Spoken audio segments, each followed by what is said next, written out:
আসসালামু আলাইকুম প্রিয় বন্ধুরা, আপনারা সফল খামারি হতে চান?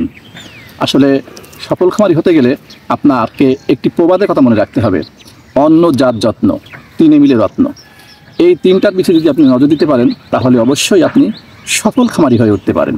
প্রথমত হলো আপনাকে অন্ন, অর্থাৎ এই যে ঘাস দেখছেন, আপনাকে অবশ্যই খামার করার আগে আপনাকে ঘাসের ব্যবস্থা করতে হবে, কারণ ঘাস ছাড়া গরুর অস্তিত্ব কল্পনা করা যায় না। সাথে সাথে পরিচর্যাও একটা গুরুত্বপূর্ণ বিষয়। ওই যে জাত যত্ন, অর্থাৎ পরিচর্যা আপনাকে গরুতে প্রপারলি করতে হবে, তার ট্রিটমেন্ট আপনাকে নিজাতে সুন্দরভাবে করতে হবে। আরেকটি হলো সেটা জাতও যদি আপনি প্রপার নির্ধারণ করতে পারেন। সাপোজ দেখেন আপনি একটা ছোট জাতের আপনি একটা জিনিসটা প্রচুর পরিচর্যা করছেন, প্রচুর খাওয়ার ব্যবস্থা করছেন, কিন্তু সেখানে কিন্তু আপনার কোনো সফলতা আসবে না।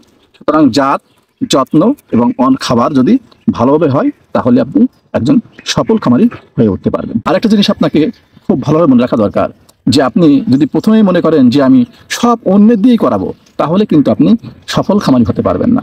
প্রথমত আপনাকে খামার করতে গেলে আপনার খামারে আপনাকে কিছু সময় দিতে হবে। তাহলে যদি সময় দেন, আপনার অভিজ্ঞতা যেমন সঞ্চয় হবে, তেমন ওই পশু প্রতি আপনার একটা মায়া জন্মাবে এবং আপনি একসময় দেখবেন আস্তে আস্তে আপনি একজন সফল খামারি হয়ে উঠবেন।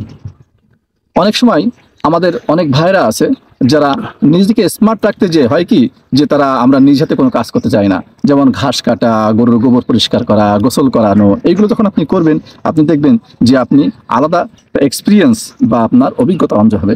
যেমন সাপোজ একটা গরুর গায়ে একটা ঘুঁটে আছে, যখন হাত দিয়ে সেই গরুটা পরিষ্কার করবেন তখন দেখবেন যে সেটা আপনি দেখবেন, কিন্তু অন্য দিকেও কাজ করতো সেটা কিন্তু সে ওভারলুক করবে।